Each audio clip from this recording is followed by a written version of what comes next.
When I look over the fields to the sea on those autumn days when the grass moves in the wind and the waves sound like excited breath, I remember that I once felt intense and secret things. Just like you, Patrick. I hope you will understand that and you can forgive it. Spring 1957. Having finished his national service, Tom was still away training to become a policeman. I often thought with excitement of him joining the force. It seemed such a brave, grown-up thing to do. I didn't know anyone else who'd do such a thing. At home, the police were rather suspect. Not the enemy exactly, but an unknown quantity. I knew that as a policeman, Tom would have a different life to our parents, one that was more daring, more powerful. I was attending teacher training college in Chester, but I still saw Sylvie quite a bit, even though she was becoming more involved with Roy.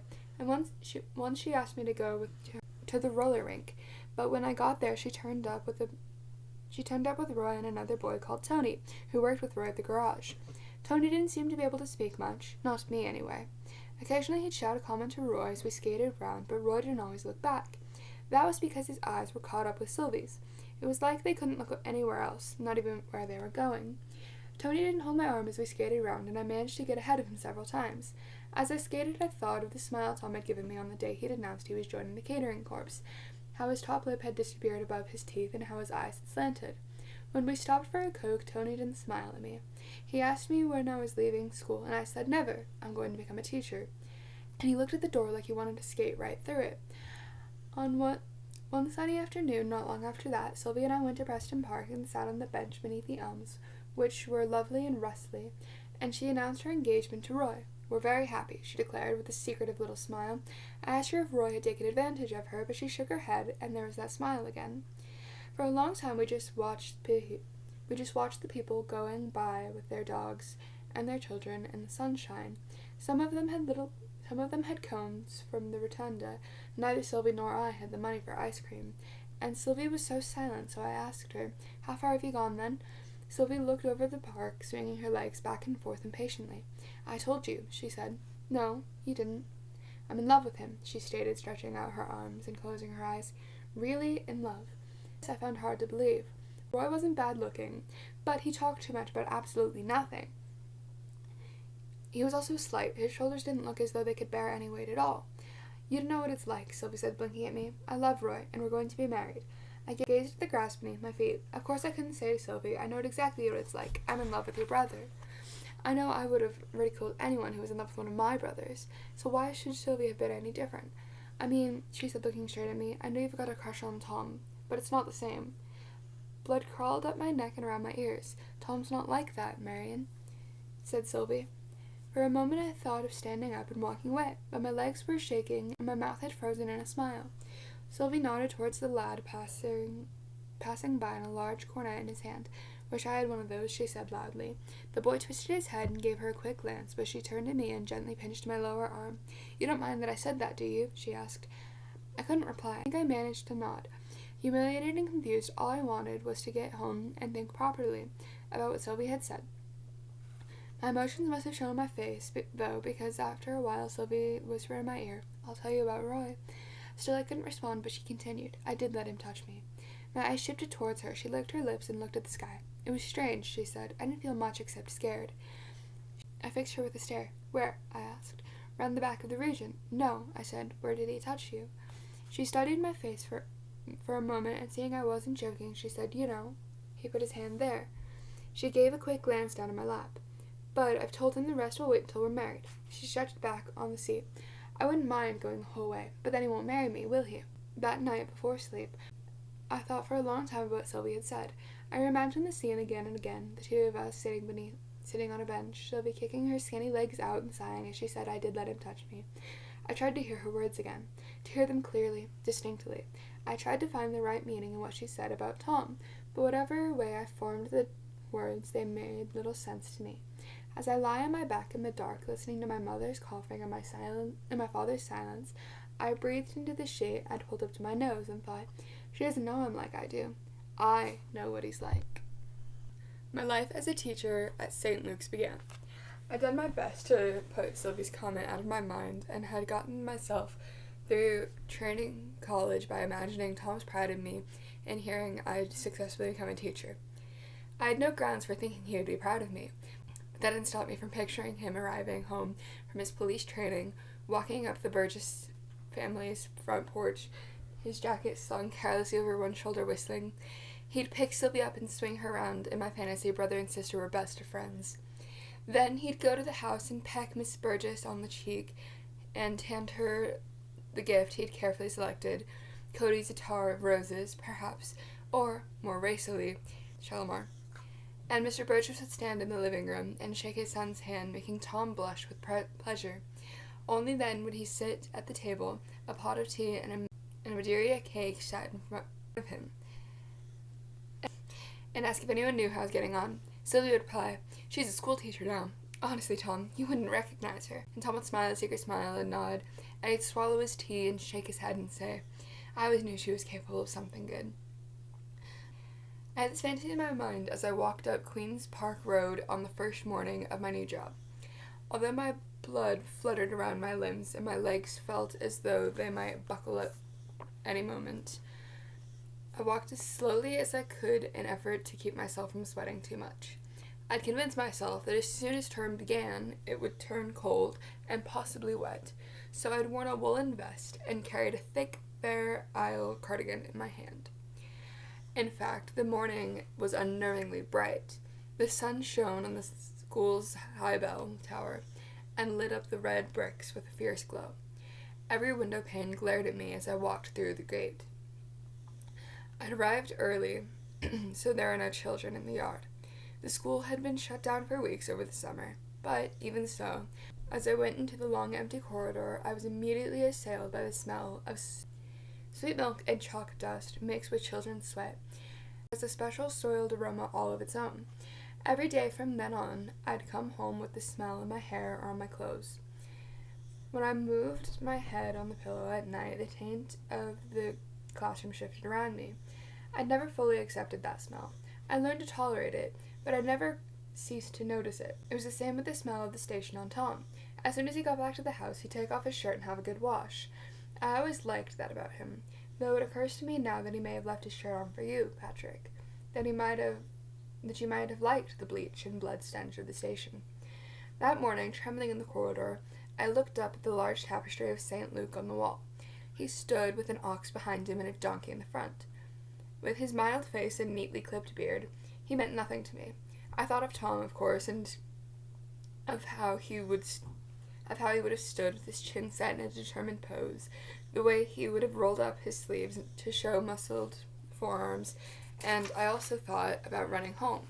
As I walked along the corridor, my pace gradually increasing, I saw that every door was marked with the teacher's name, and none of them sounded like a name I knew, or a name I could imagine ever inhibiting. Mr. R.A. Cuppard, M.A., Oxon, on one, Mrs. T.R. Peacock on another. Then, footsteps behind me, and a voice, "Hi there, how can I help you? Are you the new blood?" I didn't turn around. I was still staring at R.A. Cuppard, and wondering how long it would take me to run the length of the corridor back to the main entrance and out on the street. But the voice was persistent. "I say, are you Miss Taylor?" The woman whom I judged to be in her late 20s was standing before me smiling. She was tall, like me, and her hair was strikingly black and absolutely straight. It seemed to have been cut by someone who'd traced the outline of an upturned bowl around her head, just as my father used to do to my brothers. She was wearing a very bright red lipstick. Placing a hand on my shoulder, she announced, "I'm Julia Harcourt, Class 5. When I didn't respond, she smiled and added, "You are Miss Taylor, aren't you?" I nodded. She smiled again, her short nose wrinkling. Her skin was tanned, and despite being dressed in a rather outmoded green frock with no waist to speak of and sporting a pair of brown leather lace-ups, there was something rather jaunty about her. Perhaps it was her bright face and even brighter lips. Unlike most of the teachers at St. Luke's, Julia never wore spectacles. I sometimes wonder if the ones who did so wore them mostly for effect, enabling themselves to look over the rims in a fierce way, for example, or take them off and jab them in the wrongdoer's direction. I'll admit to you now, Patrick, that during my first year in the school, I thought briefly of investing in a pair of glasses myself. "The infant school is in another part of the building," she said. "That's why you can't find your name on any of these doors." Still holding my shoulder, she added, "First day's always frightful. I was a mess when I started, but you do survive." When I didn't respond, she let her hand drop from my shoulder and said, "It's this way. I'll show you." After a moment spent standing there, watching Julia walk away, swinging her arms by her sides as though she were hiking over the South Downs, I followed her. "Patrick, did you feel this way on your first day at the museum? Like they had meant to employ someone else, but due to some administrative error, the letter of appointment had been sent to your address? I somehow doubt it, but that's how I felt. And I was also sure I was about to vomit.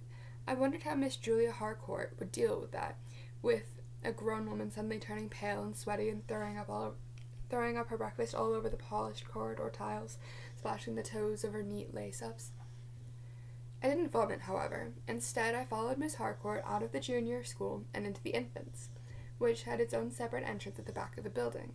The classroom she led me to was bright, and even on the first day of school I could see this quality was underused. The long windows were half disguised by flowered curtains. I couldn't see the dust on those curtains at once, but I could smell it. The floor was wooden and not as gleaming as the corridor had been. At the head of the room was the blackboard on which I could still see the ghost of another teacher's handwriting. July 1957 was just visible on the top left-hand side, written in curling capitals. But before the board were a large desk and a chair, next to which was a boiler encased by wire. At all the rows of low children's desks there were chipped wooden seats. It seemed depressingly usual, in other words, except for the light trying to get through those curtains. It wasn't until I stepped inside, waved on by Miss Harcourt, that I saw the special area menu classroom. In the corner, behind the door, tucked between the back of the stationery cupboard and the window, were a rug and some cushions. None of the classrooms that I entered on my training sessions had had this feature, and I dare say I took a step back at the sight of soft furnishings in a school context. "Ah, yes," murmured Miss Harcourt. "I believe the woman who was here before you, Miss Lynch, used this area for story time." I stared at the red and yellow rug and its matching cushions, which were plump and tasseled, and I imagined Miss Lynch surrounded by her adoring brood as she recited Alice's Adventures in Wonderland from memory. Miss Lynch was unorthodox, rather wonderfully so, I thought, although there were those who didn't agree. Perhaps you'd rather it was removed. She smiled. "We can have the caretaker get rid of it. There's a lot to be said for sitting in desks, after all." I swallowed, and finally found enough breath to speak. "I'll keep it," I said. My voice sounded very small in the empty classroom. I suddenly realized that all I had to fill this space were my words, my voice, and it was a voice over which I was convinced at the moment I had little control. "Up to you," chirped Julia, turning on her heel. "Good luck. See you at break." She gave me a salute as she closed the door, the tips of her fingers brushing the blunt line of her fringe. Children's voices were beginning to sound outside. I considered closing all the windows to keep the sound out, but the sweat I could taste on my top lip preventing me from doing so on such a warm day. I put my bag on top of the desk. Then I changed my mind and put it on the floor. I cracked my knuckles, looked at my watch, 9:15.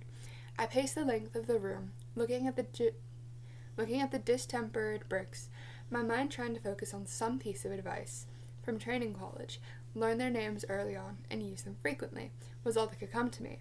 I stopped at the door and peered at the framed reproduction of Leonardo's The Annunciation hanging above it. What, I wondered, would 6-year-old children make of that? Most likely they would admire the muscular wings of the angel Gabriel and puzzle over the wispiness of the lily as I did, and, like me, they probably had very little comprehension of what the Virgin was about to go through. Beneath the Virgin, the door opened, and a little boy with a black fringe that looked like a boot mark stomped on his forehead appeared. "Can I come in?" he asked. My first instinct was to win his love by saying, "Yes, oh yes, please do," but I checked myself. Would Miss Harcourt let the boy straight in before the bell went? Wasn't it insolent for him to address me in this manner? I looked at him up and down, trying to guess his intentions. The black boot mark hair didn't bode well, but his eyes were light and he kept his feet on the other side of the door jamb. "You'll have to wait," I answered, "until the bell goes." He looked at the floor, and for an awful moment I thought he might give a sob. But then he slammed the door shut, and I heard his boots clattering in the corridor. I knew I should haul him back for that. I should shout for him to stop running at once and come back here and receive a punishment. But instead, I walked over to my desk and tried to calm myself. I had to be ready. I took up a blackboard rubber and cleaned the remains of July 1957 from the corner of the board. I pulled open the desk drawer and took out some paper from it. I might need that later. Then I decided I should check my fountain pen. Shaking it over the paper, I managed to scatter the desk with black shiny dots. Then I rubbed at these, my fingers became black. Then my palms went black as I tried to wipe the ink from my fingers. I walked to the windows, hoping to dry the ink in the sunlight. As I'd been arranging and decorating my desk, the noise of children playing in the yard had been steadily increasing. It was loud enough, it seemed to me, to threaten to swamp the whole school. A girl standing by herself in the corner of the yard, one plat hanging lower than the other, caught my eye, and immediately I stepped back from the window. I cursed myself for my timidity. I was the teacher. It was she who must move away from my gaze. Then a man in a gray overcoat and a horn-rimmed spectacles stepped into the yard, and a miracle occurred. The noise ceased completely, even before the man blew his whistle. After that, children who had been screaming with excitement in some game or sulking under a tree by the school gate ran and took part in the formation of orderly lines. There was a moment's pause, and in that moment I heard the footsteps of other teachers along the corridor, the confident clack of other classroom doors opening and closing, and even a woman laughing and saying, "Only an hour and a half until coffee time," before the door slammed shut. I stood and faced my own classroom door. It seemed a long way from me, and as the marching children came closer, I took in the scene carefully, hoping to keep this sense of distance uppermost in my mind during the forthcoming minutes. The wave of voices began gradually to rise again, but was soon stemmed by a man bellowing, "Silence!" There followed the opening of doors and the swish and scrape of boots on wood as children were allowed to enter their classrooms. It would be wrong, I think, to call what I felt panic. I was not sweating or feeling nauseous as I had been in the corridor with Julia. Instead, an utter blankness came over me. I could not propel myself forward to open the door for the children, nor could I move behind the desk. Again I thought of my voice, and wondered where exactly it was situated in my body, where I might find it if I were to go looking. I might as well have been dreaming, and I think I did close my eyes for a minute, hoping that when I opened them again it would all become clear to me. My voice would come back, and my body would be able to move in the right direction. The first thing I saw when I opened my eyes was a boy's cheek pressed against the glass panel of the door, but still my limbs would not move, so it was a relief when the door opened and the boot-marked boy asked again with a hint of a smirk, "Can we come in now?" "You may," I said, turning to the blackboard so I wouldn't have to watch them appear. All of those tiny bodies looking at me for sense and justice and instruction. Can you imagine it, Patrick? In a museum, you never have to face your audience, do you? In a classroom, you face them every day. As they were filling in, whispering, giggling, scraping chairs, I took up the chalk and wrote, as I'd been taught at college, the day's date in the left-hand corner of the board, and then, for some strange reason, it struck me that I could write Tom's name instead of mine. I was so used to writing his name every night in my black book. Sometimes a column of Tom's would form and become a wall of Tom's or a spire of Tom's. That to do the same so boldly in this public place seemed entirely possible, and perhaps even sensible. That would struck these little bleeders. My hand hovered over the board, and I couldn't help it, Patrick. A laugh escaped me. Silence filled the classroom as I stifled my cough. A moment passed as I gathered myself, then the chalk touched the slate and began to form letters. There was that lovely echoey sound, so delicate yet so definite, as I wrote in capitals, "Miss Taylor." I stood back and looked at what my hand had written. The letters climbed towards the right-hand side of the board as if they too wanted to escape the room. Miss Taylor. My name from now on, then. I hadn't meant to look directly at the row of faces. I meant to fix my eyes on the virgin above the door. But there they all were, impossible to avoid. 26 pairs of eyes turned towards me, each pair utterly different but equally intense. A couple stood out. A boy with the boot-marked hair was sitting in the end of the second row, grinning. In the center of the front row was a girl with an enormous number of black curls, and her face so pale and thin that it took me a second to look away from her. And in the back row was a girl with a dirty-looking bow in the side of her hair, whose arms were crossed tightly, and whose mouth was bracketed by deep lines. When I caught her eye, she did not, unlike the others, look away from me. I considered ordering her to uncross her arms straight away, but thought the better of it. There'd be plenty of time to tackle such girls, I thought. How wrong I was. Even now, I wish I hadn't let Alice Rumbold get away with that on the first day.